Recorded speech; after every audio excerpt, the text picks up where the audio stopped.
Oi, boa noite, como vai? Vai bem? Está no ar pela TV Pantanal, canal 22, uma emissora do Grupo Gazeta de Comunicação, programa Opinião.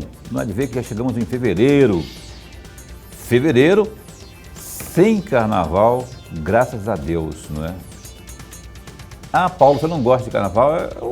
Não gosto, mas assim, de todo modo eu respeito, né? Mas nesse período especialmente eu sou contra o carnaval. Estou aqui a cada dia que passa fazendo aqui implorando aos nossos gestores, não é? Tanto os prefeitos, os secretários de cultura, de turismo, não inventem moda não. Vamos deixar as coisas quietinhas por enquanto, porque você viu o que deu aqui em Chapada, não é? E aqui em Cuiabá, por exemplo, as coisas andaram e estão ainda em polvorosa. Então é bom que se tenha cautela, parcimônia.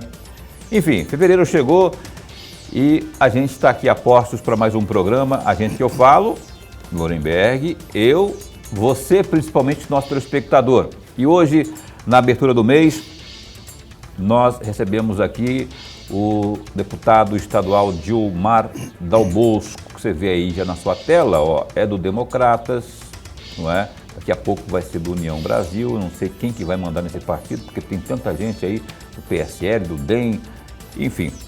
Esse é um assunto que a gente vai abordar também aqui, a performance parlamentar do Gilmar na Assembleia. Aí tem emendas parlamentares, tem as proposituras, tem o papel de líder do governo que ele também acumula, enfim. Tá sim o programa de hoje, a pauta, o roteiro, e a gente conta inclusive com a sua interação. Caso você tenha alguma pergunta, esteja bem à vontade, vai aparecer aí no rodapé o telefone, que na verdade é o WhatsApp, 99932-2529. Você manda a sua mensagem de texto aqui, alguma pergunta para o Gilmar Dal Bosco, sugestão, crítica, elogio, enfim. Esteja bem à vontade que o programa é seu, nosso telespectador. Lorenberg, boa noite. Boa noite, Paulo Coelho, e um grande abraço, mas um grande abraço mesmo a todos os nossos telespectadores, a razão maior do nosso programa. A você que se liga no Opinião, pela internet também, muito boa noite, pela página no Facebook da TV Pantanal, obrigado pelo carinho da companhia, e também a você que assiste pela página virtual, que é o www.gazetadigital.com.br. Muito obrigado pelo carinho da companhia, viu? Deputado Gilmar, muito bom recebê-lo mais uma vez aqui, viu? Saudações rubro-negras, né? Eu vim de vermelho por aqui, preto embaixo, em homenagem ao senhor, que também tem bom gosto, ao contrário de certas pessoas que é santista, que está do lado de cá, não é? O Lorenberg, mentira, o Lorenberg também é santista, mas ele tem bom gosto, porque o Santos, muitos anos atrás, enchia os olhos de muita gente, não é? Ô Gilmar, muito obrigado por ter vindo, obrigado por ter aceito o nosso convite. Eu vou começar perguntando, amigo, nós tivemos nesse fim de 2021 algumas pautas muito polêmicas. Eu vou citar algumas para a gente começar a debater sobre isso agora. A primeira que eu cito é a tal criação do Conselho LGBT. Muita gente contra, outros a favor, alguns deputados a favor. A maioria parece que ainda é contra, não é? E o senhor teve um posicionamento muito firme. Eu queria que o senhor se colocasse, né, expusesse aqui o seu posicionamento sobre a criação. O Lorenberg fala aqui que Mato Grosso é o único estado que não tem o conselho formado, o conselho LGBT formado no Brasil. E aí, mas isso aqui no Mato Grosso não avançou. Por que não avançou e como é que está isso agora no âmbito do Parlamento Estadual? Boa noite, bom recebê-lo aqui. Paulo Coelho, boa noite, professor Lorenberg, é um prazer muito grande estar aqui novamente com vocês, a todas as pessoas que estão nos assistindo. Veja bem, eu tinha conversado com o governador, até porque com o secretário-chefe da Casa Civil, eu gosto muito que as matérias que são para encaminhar a Assembleia Legislativa, ela seja discutida ou tragam antes do encaminho até para a Assembleia, para a gente ver a temperatura e o momento de aprovação de qualquer propositura lá apresentada. Nós analisarmos naquele momento lá um projeto que trata de um conselho, eu sempre fui claro, porque eu tenho certeza absoluta que aqui no Hospital Geral, na UPA, no Metropolitano, no Hospital lá de Sinop ou de Cáceres, o atendimento a qualquer ser humano, ele não tem que olhar de que maneira que a pessoa é, ele não tem que olhar qual a classificação da pessoa, se a pessoa é um pequeno agricultor, um médio, se a pessoa é um comerciante, é um engraxado de rua, ele tem que ser atendido. Então, para mim, eu acredito que o conselho devia ser conselho do ser humano, conselho do ser humano.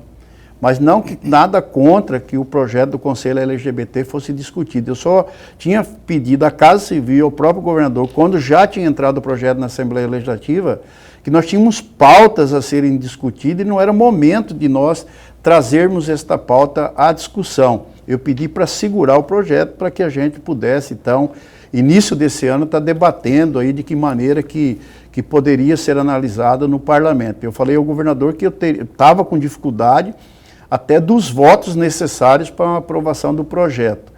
Eu estava presidindo, inclusive, a Assembleia Legislativa, o presidente, o deputado Max, estava em viagem com o governo, quando nós começamos a apreciar esse projeto.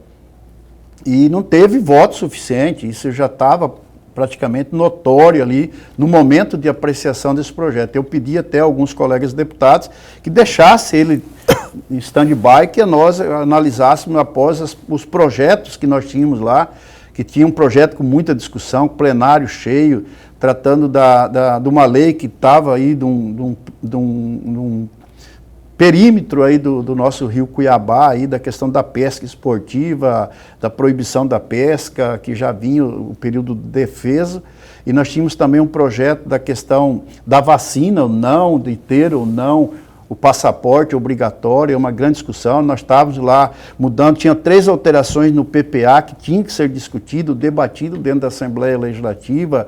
Nós tínhamos uma LOA que tinha um compromisso nosso, eu como líder do governo, o próprio presidente Max, o deputado Eduardo Botelho, o deputado Janaína, o deputado Avalone, o deputado Nini, enfim, o deputado Moreto, vários colegas deputados lá, que nós tínhamos que aprovar a LOA pela primeira vez no final de 2021, que nós colocamos como prioridade, fizemos todo um agendamento para que ela pudesse ser votada ainda no final do ano passado.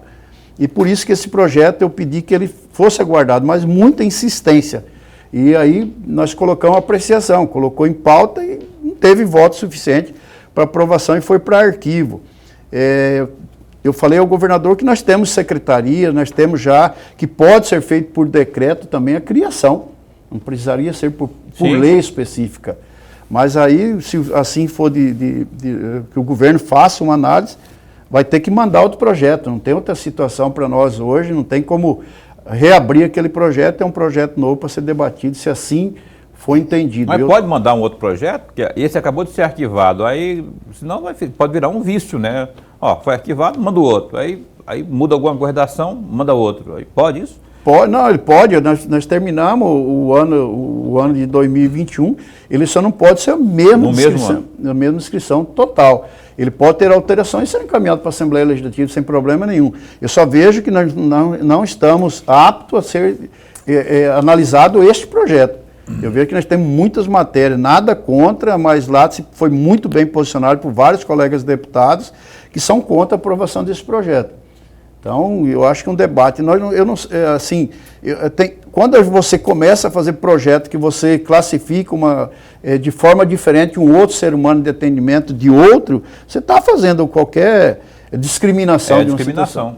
Eu penso de uma maneira diferente. Eu já penso que o governador poderia tomar para si a responsabilidade, né, o governo em si, e criar o conselho para que essa classe, né, seja considerada na hora de discutir as políticas públicas, especialmente quando for aí criar os orçamentos para que essa classe tenha a atenção necessária, que é uma classe que infelizmente vem sofrendo muito, não é? É muita violência, muita discriminação, enfim. O governo poderia chamar para si essa responsabilidade. Slunenberg, por favor. Deputado, antes de mais nada, nossa alegria, nosso prazer e honra de tê-lo aqui. O programa nosso está ganhando e ganhando muito com a presença do senhor. Aliás, eu me recordo muito que nós estivemos juntos lá na Rádio Difusora. Não sei se o senhor se lembra ou se recorda. Eu, o senhor e o Adilson. Né? Quando faz tempo faz isso? Faz muitos anos. Muitos anos. Foi uma das primeiras entrevistas até minha, leigo de tudo, mas tive o prazer e a honra de estar junto com o senhor. Eu lembro que eu entrevistava muito o Dilmar na Rádio Capital, enfim, mas muitas vezes, por telefone. Tá, mas, deputado, eu vou insistir nessa questão que o Paulo levantou. E vou fazer 3 perguntas. Vou juntar as 3 perguntas para o senhor ter mais tempo para responder. O senhor falou, disse 2 frases aí que me chamaram a atenção. A primeira delas, o senhor falou, não precisa de conselho de alguém, de A, B ou C, mas o conselho do ser humano. E aí vem a minha primeira pergunta. Então, significa dizer que nós devemos acabar com os 11 conselhos que estão lá na assistência social? Conselho da criança, conselho do idoso, conselho das mulheres e etc. Vamos acabar com os 11 conselhos que estão lá e criarmos apenas um, conselho do ser humano? É uma pergunta que eu estou provocando o senhor, provocar sempre no bom sentido, deputado. A segunda questão, deputado, o senhor falou que poderia o governo fazer em decreto, criar o conselho em decreto, mas a mesma resposta que o senhor acabou de nos dar foi a resposta que a Assembleia Legislativa deu em 2015, quando o governo Pedro Taques mandou para a Assembleia um decreto. Ao invés de mandar um projeto para a Assembleia, o governo Pedro Taques mandou um decreto para a Assembleia criando o Conselho LGBT. Acontece que essa Assembleia Legislativa, com uma outra composição, disse o mesmo argumento que o senhor fez agora. Não pode vir projeto, decreto, tem que ser projeto. E reprovou, rejeitou o decreto. Agora, o senhor está me dizendo que não pode ser projeto, tem que ser decreto. Com a mesma argumentação de 2015. E aí vem, é uma provocação também, deputado. Certo. E uma terceira e última provocação. Por que a Assembleia Legislativa, deputado, tem tanta dificuldade, mas tanta dificuldade em reconhecer a existência dos homossexuais? Por que a Assembleia Legislativa tem tanta dificuldade? Porque não é a primeira vez. Já ocorreram outras vezes. E eu citei 2 aqui. 2015 e agora, no dia 1º de dezembro de 2021, quando a Assembleia Legislativa, com 11 votos contra 5, apenas 5 deputados estaduais votaram a favor do projeto. Por favor. Professor Hollenberg, veja bem, quando lá em 2015, primeiro que o governo do estado estava fazendo por decreto e a Assembleia se posicionou que teria que ser por lei. Ela não veio um decreto do governo para a Assembleia, porque não precisa um decreto de governo, não precisa mandar para a Assembleia Legislativa aprovar. Quando eu falo da questão de tratamento igualitário, lógico que você tem todas umas cadeias, mesma coisa de setores segmentados. Você não pode tratar a mesma carga tributária para setores segmentados de forma diferente. O micro pequeno empreendedor, o meio, o empreendedor do simples. Então tudo tem que ter uma regra e um tratamento. Isso não precisa ser, quando você manda uma lei de carga tributária, você pode também por decreto, desde que esteja na lei, fazer todos os procedimentos para que cada setor segmentado tenha o seu atendimento. Eu falo que a questão de você criar aí um conselho para a sociedade ou para o ser humano, você tem que classificar de forma diferente. A pessoa idosa, ele tem um regramento dele, que ele tem que ser seguido de uma forma diferenciada. Ele tem todo uma aposentadoria, ele tem todo um tratamento diferenciado, ele tem todo um desconto, tem todo um atendimento. E essa mesma pessoa que aposenta, ele também pode ter uma opção sexual diferente de que, muitas vezes, ele pode ser um homossexual. Mas ele tem que ter tratamento também igualitário aos outros de uma aposentadoria, não pode ser de forma diferente. Então, o que eu falo é o tipo de atendimento para todos igualitários da mesma situação. A criança tem que ter um tratamento diferenciado, o menino e a menina, o que sempre a gente tem pregado, que o tratamento ele tem que ser na hora que nasce. Nasce o médico não identifica, o médico identifica o sexo lá, masculino e feminino. Este ser humano que nasceu, tanto a mulher, tanto o homem, ele tem que ter um tratamento sempre igualitário para o resto da vida. É esse tipo de ações que eu faço. Agora, é a mesma coisa da violência. A violência hoje, como exemplo que a gente vê em noticiário, ali muitas vezes no 0 quilômetro, ali tem uma agressividade a esse ser humano. A polícia tem que fazer ação, a investigação, a inteligência tem que identificar quem são essas pessoas.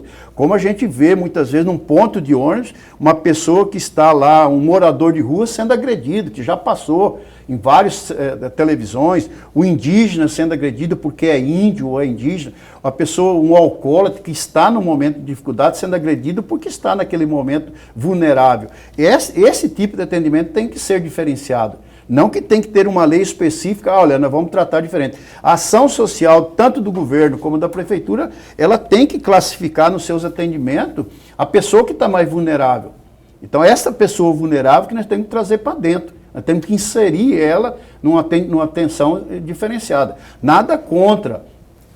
Quando você começa a mexer cota para isso, cota para aquilo, diferenciar um ser humano do outro, você está fazendo um tratamento diferente. Porque quando eu vou à igreja, chega lá o padre, todo o sermão, toda a missa, ela é para todos que estão presentes. Ele não está olhando ali o sexo, não está olhando a cor da pessoa e qual que é a condição da pessoa, se a pessoa está com dificuldade financeira, não está com dificuldade financeira. Da mesma maneira, eu falei que o pronto-socorro aqui de Cuiabá, ele tem que atender o ser humano que chega lá.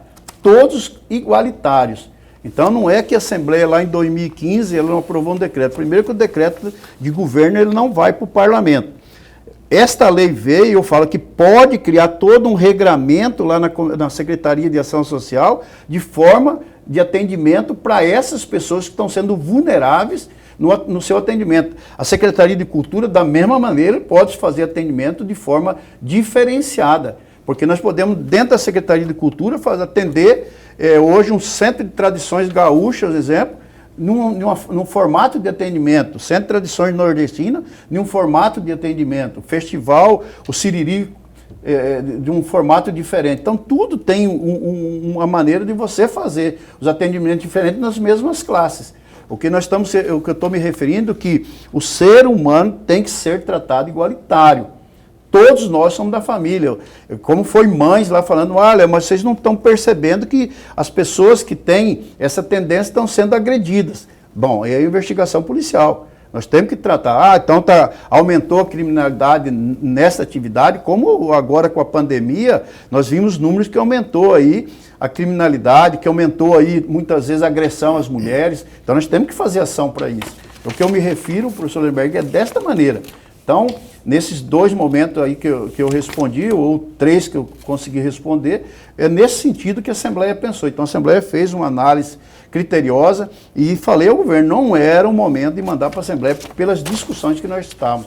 Pedi aos parlamentares, vamos deixar mais para frente para discutir, o projeto estaria na Assembleia, estaríamos agora em fevereiro voltando com o projeto, fazendo uma nova discussão e fazendo audiência pública, tentando entender o que era o novo desse projeto, que não poderia ser atendido da mesma maneira pelo governo. Ok. E você que assiste aqui a Opinião, que está aí ligadão ou ligadona no Opinião, o que você pensa disso tudo aí? Dê a sua opinião, dê seu pitaco, não é? Não só sobre esse assunto, sobre qualquer outro assunto advindo da Assembleia Legislativa, da atuação dos deputados, dos 24 deputados da Assembleia, aliás, deputados que voltam ao trabalho amanhã, as coisas voltam assim, né? Oficialmente, porque eles continuaram trabalhando aí nas suas respectivas bases, enfim, muitos estiveram aqui em Cuiabá, se mantiveram aqui em Cuiabá. Amanhã os trabalhos serão retomados. Então você pode opinar conosco, está interagindo com a gente, 99932 é o WhatsApp do Opinião, 99932-2529, está aí na tela para você interagir conosco. Nosso entrevistado de hoje é o líder do governo na Assembleia, o deputado estadual Gilmar Dal Bosco. A gente volta já já. Ok, a gente já, olha, foi tão rápido, o Opinião está de volta aqui, hoje entrevistando o Gilmar Dal Bosco, deputado estadual lá de Sinop, não é? Irmão do Dilceu Dal Bosco, meu amigo Dilceu, foi deputado estadual também, né? Tá bem, Dilceu? Tá tratando de saúde aí, tá. Mas o tratamento tá ok, tá dando... Tá fazendo acompanhamento em São Paulo e Curitiba. É de Sinop, o nosso Gilmar Dal Bosco. Daqui a pouco a gente vai falar sobre política também, falar sobre a questão do DEM, propriamente, né? Antes, vamos ver o que temos de mais interessante no www.gazetadigital.com.br. Olha só, a Secretaria de Estado de Saúde notificou na tarde desta terça, dia 1º, 22 novas mortes pela Covid-19 nas últimas 24 horas em Mato Grosso. Os dados divulgados pela pasta mostram também que há 30.368 pessoas em isolamento domiciliar. Com a atualização, Mato Grosso passou a contabilizar 634.650 contágios pela doença. Deste montante, em 588.869 casos, as pessoas se recuperaram do vírus. Contudo, outras 14.326 não resistiram às complicações da Covid. Atualmente, a taxa de ocupação em unidades de terapia intensiva, as chamadas UTIs, é de 81,57%, enquanto o mesmo número referente às enfermarias está na casa dos 42%. Ambos os tipos de leitos apresentaram aí patamares substancialmente inferiores em 2021, mas voltaram a subir após as festas de virada de ano. Lembra que eu falei aí do Réveillon em Chapada? Pois é. E tem também esse outro destaque aí no Gazeta Digital, rapaz. Olha só, após algumas semanas em recesso, os deputados estaduais devem retomar ao trabalho nesta quarta, dia 2, data de início das atividades legislativas. Em 2022, os parlamentares devem retomar algumas pautas polêmicas, além das comissões, as CPIs, que não foram concluídas no ano de 2021. Entre os projetos que devem gerar debates acalorados no parlamento está, então, a proposta de autoria do governo do estado, que altera a distribuição do Imposto sobre Circulação de Mercadorias e Serviços, o ICMS, de Mato Grosso aos municípios. O presidente da Assembleia Legislativa, o Max Russi, do PSB, antecipou que o novo modelo de cálculo terá longas discussões na Casa de Leis. Aí, no Gazeta Digital, onde você encontra também notícias de economia, polícia e turismo, esportes, enfim, www.gazetadigital.com.br. Vai dar polêmica mesmo, Dilmar, essa questão aí do cálculo do ICMS, a distribuição do ICMS sempre foi polêmico, não será diferente dessa vez, não é? Não, Paulo, eu acho que tem que ser bem discutido. Nós temos algumas desigualdades aí na redistribuição ou na distribuição do ICMS do estado de Mato Grosso. Tem que fazer uma reavaliação. Agora, a reavaliação ela tem que ser feita com a participação de todos, né? Então, isso que eu até sugeri ao secretário-chefe da Casa Civil. Agora, na abertura dos trabalhos da Assembleia Legislativa, já pedi ao secretário Mauro Carvalho, que convidou já os deputados da base, principalmente, para ir no Palácio. A gente vai ter um almoço com o governador, depois da abertura dos trabalhos, a apresentação das metas pelo governador Mauro Mendes, que estará presente na Assembleia na data de amanhã. E aí sim lá falar sobre algumas ações, principalmente 2 projetos que nós precisamos ter mais diálogo, que não está tendo assim ainda um pouco de entendimento. Eu gosto de buscar o entendimento, o diálogo de todos os projetos, analisar cada propositura apresentada pelo parlamento ou por qualquer deputado da oposição, situação, para fazer uma análise se nós estamos acertando na proposta encaminhada. Esse projeto que traz aí a redistribuição do ICMS, eu assim atentamente olhei rápido lá, porque eu peguei hoje uma cópia, eu vou fazer toda uma análise desse projeto ainda hoje, para amanhã estar lá também no Palácio. Eu não vou estar na Assembleia, porque eu estou de licença. Quer dizer, eu vou estar na Assembleia, mas não vou estar em plenário. E vou para a gente discutir. Eu vejo lá, eu me atentei ali para o município de Santo Afonso, que é um município pequeno. Então, eu quero dar mais uma analisada, mas eu fiz uma base de um cálculo lá rápido, Porque nós tivemos uma situação, professor Lanenberg, que o Estado de Mato Grosso, quando nós aprovamos a LOA 2020 para exercício 2021, na composição do valor de previsão para 2021 para arrecadação de ICMS e distribuição para os 141 municípios era de 2.925 bilhões de reais. Agora que fez a modificação, que nós apresentamos, aprovamos aquele projeto, que dá um desconto de ICMS, que seria uma renúncia de receita de 1 bilhão e 200, mesmo no orçamento novo que nós aprovamos no final de dezembro, nós saímos de uma previsão orçamentária de 2 bilhões e 925 para 4 bilhões e 100 para distribuição de ICMS para os municípios. Isso é um acréscimo de 33%.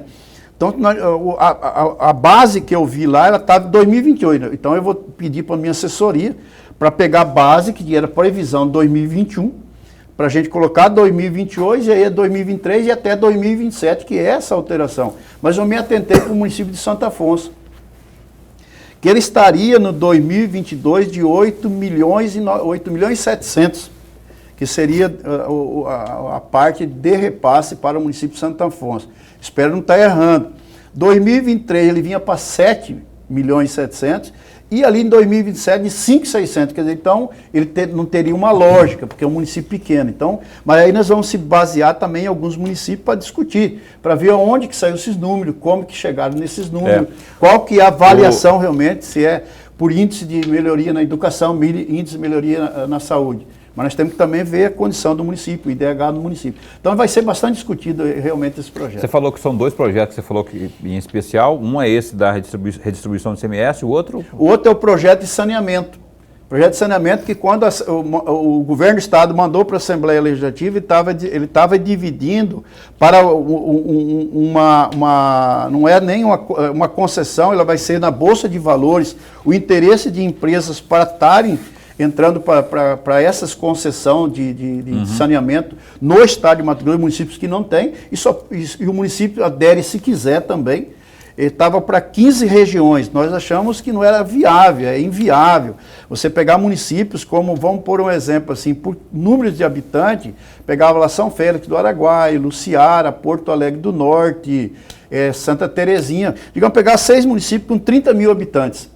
Nenhuma empresa ia entrar para a construção. Então, nós mudamos ali de 15 blocos para 6 blocos. Então, aumentou números, você ponderando municípios que podem ter um pouco, entendendo de lucratividade, mas, por exemplo, o valor que é cobrado do saneamento básico ou da água no município de, vamos pôr um exemplo aqui para Várzea Grande, se cobra hoje R$5, não pode ser superior a esse preço, tem que ser inferior a esse preço, com outorga, inclusive, de valores investidos pelos municípios. Então, ainda ele está polêmico, mas está faltando entendimento. E eu, quando o projeto veio, eu discuti com a FUNASA, discuti assim, nós abrimos diálogo com a FUNASA, com a MM, com a Assembleia Legislativa, participou alguns assessores de parlamentar para a gente fazer um substitutivo integral e apresentar para a Assembleia com o aval do governo. Então, são esses dois projetos que estão tendo um pouco de dúvidas.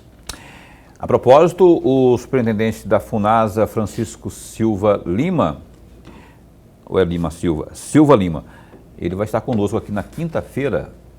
Eu falei com ele hoje, não ontem, falei com ele ontem, confirmamos para quinta-feira agora a entrevista falar sobre esses assuntos aí do saneamento e outros mais que dizem respeito à FUNASA aqui no estado de Mato Grosso, ao vivo aqui no Opinião na quinta-feira. Lorenberg. Deputado, eu vou pegar carona nessa questão da proposta de redistribuição do ICMS. Eu tive o cuidado, deputado, de olhar o perfil de cada parlamentar e, por favor, me corrija se eu estiver errado.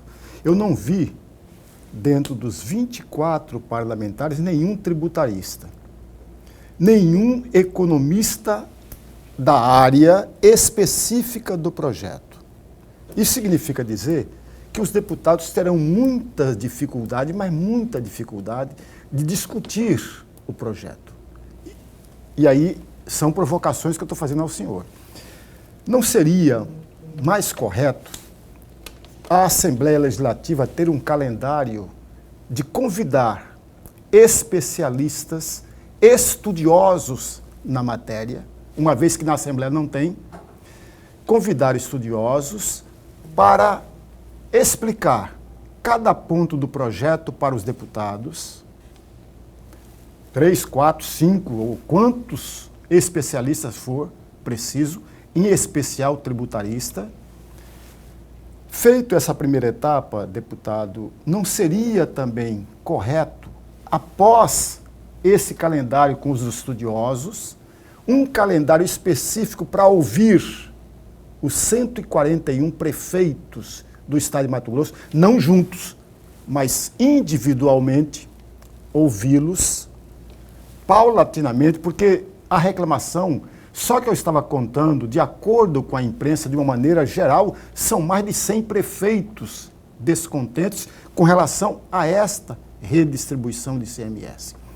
E uma terceira etapa, e eu estou provocando o senhor mesmo, é audiências públicas. E só depois dessas 3 etapas iniciais que deveriam aparecer uma discussão entre os deputados, um debate mesmo a respeito do tema, porque, veja, eu tenho esse tema, deputado, como um dos instrumentos que vem a combater a desigualdade regional no estado de Mato Grosso. Só que do jeito que ele está feito, ele não combate, deputado. Eu queria, não dá tempo de responder nesse bloco, então vamos chamar o intervalo, que aí, porque se eu chamar agora, se o deputado começar a responder agora, ele vai ter muito tempo, muito curtinho para responder uma pergunta que merece uma análise maior, né? Já que o Lorenberg foi fundo na facada aqui. O Opinião dá um tempinho só e volta já, um instante só. Ok, estamos de volta ao vivo aqui com o Opinião e o último bloco do Opinião, vamos correr, porque o último bloco tem muita coisa para falar com o Gilmar aqui ainda, tem a atuação dele na Assembleia. Aliás, eu quero mandar um abraço aqui para a Márcia Martins, que é jornalista, assessora do Romualdo Júnior, que é o deputado que está no lugar do Gilmar lá. O Gilmar volta só no dia 5. É dia 5 que o senhor volta, né? Volta na semana que vem. Semana que vem. 8, 9. Está de licença aí, o Romualdo está lá. Mas o Lorenberg Alves, Márcia, um beijão aí, muito obrigado pela sua companhia aí, viu? Um abraço para o Romualdo também, deputado. O Lorenberg deixou uma pergunta aí sobre a distribuição, que ela deve ser mais justa, criteriosa, e o senhor lembra da pergunta, né? Eu queria que o senhor respondesse. Eu vou tentar responder da seguinte forma. Quando nós criamos a CPI das usinas hidrelétricas dentro da Assembleia Legislativa, nós fizemos o que é correto. Contratamos um engenheiro eletricista para vir para dentro e um engenheiro mecânico, para ver o que era que tinha, quais as condições, engenheiro civil, para tratar, porque nós estávamos tratando de construção, estava tratando de barragem, estava tratando de geração de energia elétrica e estava tratando do consumo nas turbinas, de qual que era a metragem da utilização da água, para que a gente tivesse um cálculo da cobrança de energia e também da utilização, que foi uma das propostas. Falou, olha, vocês estão usando a nossa água, de um jeito ou outro, vocês estão usando a nossa água para geração. Então, para nós calibrarmos isso aí, de que maneira que ia cobrar como um hidrômetro, nós tínhamos que ter uma pessoa que pudesse fazer qual que seria a medição ideal para a gente cobrar alguma coisa pelo uso da água para retribuir o dano, para retribuir aos municípios o que estava sendo utilizado. Da mesma maneira, a energia elétrica, se a capacidade de turbina, tudo. E da mesma maneira, quando eu abri um trabalho sobre resíduos sólidos dentro da Assembleia Legislativa, Dr. Paulo, que é um doutor, professor da UFMT, foi presidir dentro da Assembleia Legislativa para nos auxiliar, porque ele tem doutorado, mestrado e conhece da área. Concordo plenamente que hoje, talvez nós não temos aqui, não vi currículo de cada parlamentar, nem economista. Mas, por exemplo, tributariamente, eu acho que no dia a dia cada um vai aprendendo de como que é, por tantos que nós trabalhamos em várias leis tributárias dentro da Assembleia Legislativa, para a gente saber lá qual que é o diferimento tributário, a gente estudar cálculo do que poderia... você vai trabalhar sobre a lei do PRODER para você chegar num percentual, como era a lei do incentivo fiscal do Dante de Oliveira, que começava com 100%, 90%, 80%, depois ele tinha o acréscimo nos anos seguintes, depois os 10%. Então, todos esses cálculos você faz dentro da Assembleia, mas você tem, lógico, e nós temos uma equipe de auxílio, gabinete, tem economista em alguns gabinetes, nós temos a equipe de fiscalização da Assembleia Legislativa, que tem um know-how muito grande. Mas aí eu acho que a própria MM também tem quem fica, e economista lá cedidos ou trabalhando, que tem todos os cálculos. Eu tive em Cláudio, o prefeito de Cláudio, com assessoria jurídica, assessoria da prefeitura, que trabalham nesta área, mostraram que realmente, infelizmente, vai cair em muita arrecadação. Então, concordo plenamente que ela tem que ser tecnicamente debatida dentro do parlamento, ela tem que ser planilhada, tudo o que era, o que estava em 2019, 2020, 2021, 2022 e qual a previsão até 2027. Mas isso de que maneira que chega nesse número? Quais que são as questões? Porque nós não podemos comparar nada contra Lucas do Verde, Sinop, nada contra Nova Mutum, mas nós temos que ter a mesma qualidade de vida do trabalhador, da pessoa que mora ali, a mesma pessoa que está ali em Poconé, lá em Santo Antônio do Levergé, lá em Barão de Melgaço, ali em Alto Paraguai. Então, nós, quando apresentamos, discutimos lá com a MM, que nós já fizemos o ano passado uma PEC, que não foi observado, nós já fizemos uma PEC já mudando os percentuais dos 75% para 65%. Esses 10% que nós estávamos calibrando, nós estávamos indo para, já trabalhando num projeto de lei complementar, para ir para os municípios com IDH menor, que é o que tem que entrar nessa lei, que tem que entrar nessa discussão. E jamais nós vamos aprovar uma lei dessa aí que vai digamos, mexer com os 141 municípios do estado de Mato Grosso sem ouvir. Não sei se todos os prefeitos individualmente, que seria até o prefeito encaminhar para a MM, nós fazer uma central com a MM, com a Casa Civil, com a Secretaria de Fazenda, a Assembleia Legislativa pilotando tudo isso, porque o projeto está conosco.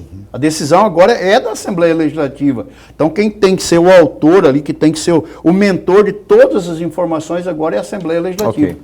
Para a gente discutir realmente com todos os municípios. Aí sim, até o presidente da Assembleia, o próprio Eduardo Botelho, falou, não, vamos ter que fazer audiência pública. Eu não sei se a audiência pública produzia o resultado que nós estaríamos buscando no projeto, porque nós já somos as pessoas que vamos definir na votação, vamos ter auxílio do governo na ideia, os economistas que têm que entrar para dentro para mostrar número para nós, mas e os municípios. A audiência pública faria-se fundamental aí, já que não tem como ouvir, como o Lorenberg falou, cada um dos 141. Eu falo que a audiência pública, ele vem questionamentos pessoais. E muitas vezes a audiência pública que eu tenho visto na Assembleia Legislativa não é a pessoa no foco do projeto discutido. Pulveriza muito as informações. Vou ter que acelerar aqui e trocar um pouco de assunto aqui, para dar uma pincelada aqui rápida eu falei agora há pouco de Sinop, que o Gilmar é de Sinop, né? Antes de falar o que o senhor tem feito por Sinop, vamos falar de Sinop então. Tem um telespectador perguntando aqui sobre Sinop, parece. Bora ver? Boa noite. Pergunta aí para o deputado o que ele tem de projeto para a agricultura familiar. Eu sou morador de Sinop e vejo que ele é um deputado muito atuante aqui na região do Nortão. Assinado o Fernando Oliveira. Eu queria que você falasse breve para a gente aproveitar bem o tempo, porque eu tenho outras coisas para falar aqui também. O Fernando, para falar rápido num projeto como esse, que eu sou um municipalista, eu sou oriundo da agricultura familiar. Um dos projetos mais importantes que eu acho que nós aprovamos na Assembleia Legislativa, e tem aqui que tirar o chapéu também, que foi um colega meu que trabalhamos junto nesse projeto do SUSAF. O problema é que ainda não houve engajamento da própria prefeitura para a gente valorizar o pequeno, produto artesanal, aquele que é o queijo, o salame, a quantidade de aves abatidas, os procedimentos simples para você vender na feira. Nós temos ajudado com patrulha mecanizada, calcário, resfriador de leite. Eu sou um dos maiores incentivadores. Eu acho que o Estado, nós estamos perdendo a agricultura familiar. Nós estamos, mesmo num assentamento, as pessoas estão se unindo, ou um agricultor está se unindo e arrendando várias propriedades. Nós não podemos fazer isso. Nós temos que investir, nós temos que pegar o mapa do Estado de Mato Grosso, que eu tenho falado muito ao secretário de Agricultura do Estado de Mato Grosso, Agricultura familiar, ver a característica de cada região. Aí em Sinop, por exemplo, nós temos aí na Gleba Mercedes uma produção que pode ser levada como uma cooperativa que nós temos aí na Selene, que que tem toda a característica para a produção de leite, nós temos que incentivar a bacia leiteira, nós temos que trazer para dentro aí que tem um projeto de lei que nós aprovamos lá em 2014, que cria o Fundo Particular do Leite, que tem um incentivo para capacitação, qualificação, nós temos que trazer para dentro, trazer como o soja fez hoje, através da ProSoja, que tem um preço base dentro do estado de Mato Grosso. Nós não podemos ter o preço em Sinop hoje do litro de leite a R$ 1,80 e lá em Colniza a R$ 1,40. Nós temos aqui em Araputã, que é um grande produtor de leite, a R$ 1,60. Nós temos que buscar isso aí, essa paridade das coisas. Nós temos que ter alternativa. Então, tudo isso eu busquei em cima da agricultura familiar. Eu sou um dos mais incentivadores. Nós estamos com um projeto mais fantástico que tem. Para ter um exemplo, Fernando, no estado de Mato Grosso, até o 2021, nós tínhamos 600 mil aves, ou galinha ponhedeira, que nós fazíamos que levar para outros estados brasileiros. Fizemos o primeiro projeto piloto de um abatedouro de frango aí no município de Sorriso, através da prefeitura, o Márcio, que é secretário de Agricultura, entrei com investimento de emendas parlamentares. Nós vamos fazer o abatimento dessas galinhas ponhedeiras ao invés de outro estado, transformando ela no frango social. Na gôndola do supermercado, um frango comprado, esta galinha, ela custaria mais ou menos R$ 25. Neste projeto está custando ele R$ 3,50, o mesmo frango. Então nós estamos trabalhando, estamos levando esse projeto para a primavera, já está autorizado pelo governador Mauro Mendes. Então o investimento na agricultura familiar é um dos maiores investimentos, que qualquer dinheiro que entra, ele traz o retorno para os municípios pequenos. Então, eu sou um dos maiores incentivadores da agricultura familiar, quando tem projeto. Gostei. Olha o mapa, história, característica de cada região. A história da galinha ponhedeira, que fala? Como é que é o nome? Hoje nós temos a galinha ponhedeira de ovo, que tem a indústria do ovo. Poedeira. E ela, hoje ela é um descarte, ela está mandando para outros estados, nós vamos aproveitar agora. Não, mas o preço que você falou aí é muito significativo, a redução é muito... Mas por isso que nós temos, esse projeto está dando certo e vai dar certo. Deputado, aqui para Cuiabá, rapaz, tem um tal desse projeto aí, que são o projeto Mães Cuiabanas. Como que é isso? Como que está sendo colocado? Como que está colocado esse projeto aqui? Como que funciona? O Paulo, o professor Eulenberg, eu fui provocado aqui dentro de Cuiabá. Eu não tenho, assim, votos aqui em Cuiabá é pouco, mas não é o voto. Eu fui provocado aqui em Cuiabá com um projeto social. E um projeto social onde me identificaram, trouxeram para o meu gabinete uma identificação de 300 mulheres que estariam em situação talvez vulnerável, que precisava do quê? De um simples apoio do governo, através da Secretaria de Cultura. Nós fizemos um projeto onde nós fomos buscar aí para essas mulheres, nós fomos através da culinária cuiabana, fazer com mestres e pessoas que conhecem, realmente vieram da aula. Mas não só a aula de como preparar, a aula de como ter higienização, o cuidado do alimento, como que ela faria a contabilidade, o financeiro, a negociação, a comercialização. E tudo isso foi feito num período de acompanhamento, e destas mulheres nós tivemos já empresário que, com o trabalho delas, o que estavam produzindo, se tornou um negócio. Hoje tem entregas dessas mulheres por WhatsApp. Pessoas que participaram deste programa, que foi dada uma oportunidade a essas mulheres. Algumas já se uniram, que ao invés de fazer individualmente o projeto dela, do que ela aprendeu nesta culinária, nesse formato que foi feito de oportunidade, já se transformando num negócio quase empresarial, de mais de 2, 3 pessoas se uniram para fazer. E nós temos já pessoas comprando do produto que saiu do aprendizado, dessa qualificação e capacitação, através de uma emenda que eu destinei, pilotado pelo governo do estado de Mato Grosso. Ótimo, ótimo isso. Olha, atenção às mulheres cuiabanas, né? E não é daqui, ele é, que nem falei, de Sinop, mas é deputado estadual, né? E aí que está o pulo do gato, né? Tem a questão de trabalhar, fazer jus ao mandato como um todo. Ô, Lorenberg, por favor, eu queria que você tivesse aí algum assunto político de partido. Se tiver, beleza, eu ficaria mais contente ainda, porque aí pouparia de eu ter que perguntar daqui a pouco também. Deputado, vamos fugir um pouquinho do assunto. Eu estava acompanhando a imprensa e, de acordo com a imprensa, o Eduardo Botelho, o deputado estadual Eduardo Botelho, chegou a dizer que União Brasil, que o senhor pertence ao DEM, provavelmente irá continuar no União Brasil. Que a União Brasil estaria trabalhando para eleger 4 deputados estaduais e, no mínimo, 2 deputados federais. Eu pergunto ao senhor, tem mesmo esta capacidade da União Brasil eleger 4 deputados estaduais? Qual é a estratégia político-eleitoral para esse ano? E, no mínimo, 2 deputados federais, uma vez que nós só temos 8 cadeiras. O professor Lorenberg, eu vejo o seguinte, o foco do partido, e isso está bem claro ali nas conversas que nós temos com as maiores lideranças do nosso partido, principalmente o governador Mauro Mendes, sabendo que o governador Mauro Mendes, ele tem que pensar também no partido, mas ele tem que pensar no governo, ele tem que pensar no partido, mas também tem que pensar nos partidos aliados. Então, o foco nosso do partido, com o presidente Fábio Garcia, com o senador Jaime Campos, Júlio, Eduardo Botelho, Gilberto, Beto, o Aécio, vários companheiros aí partidários, o foco principal nosso, primeiro, é a reeleição do governador Mauro Mendes.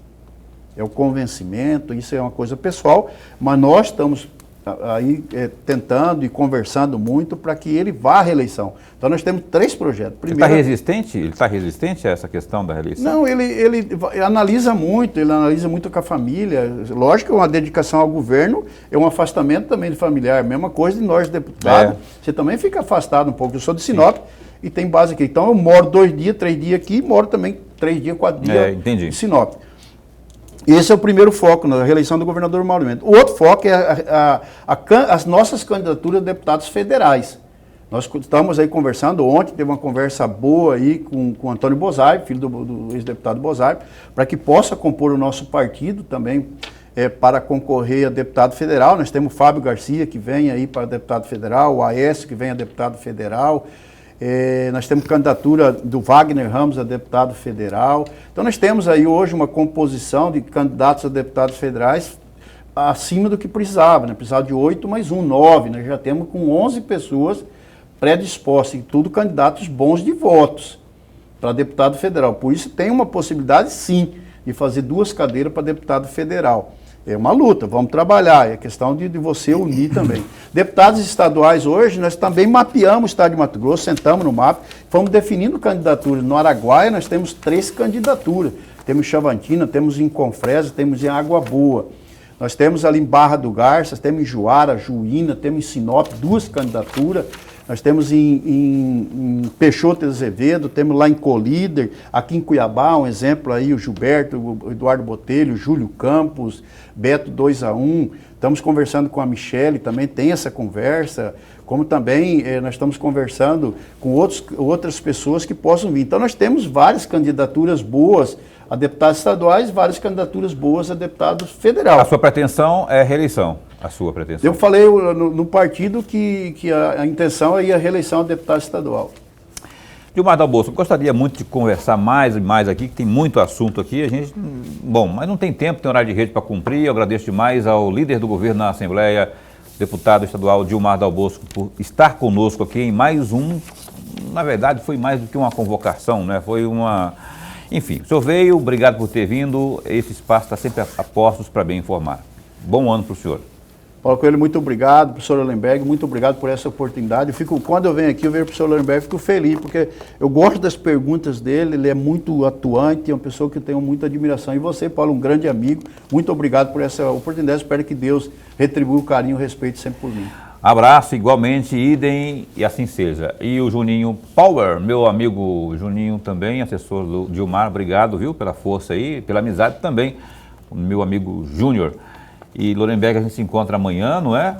Até amanhã. Amanhã com Juarez Samaniego, que é o secretário de Mobilidade Urbana aqui do município de Cuiabá. Não perca às 7h30 da noite. Que Deus te proteja. Fica bem, fica com Deus também.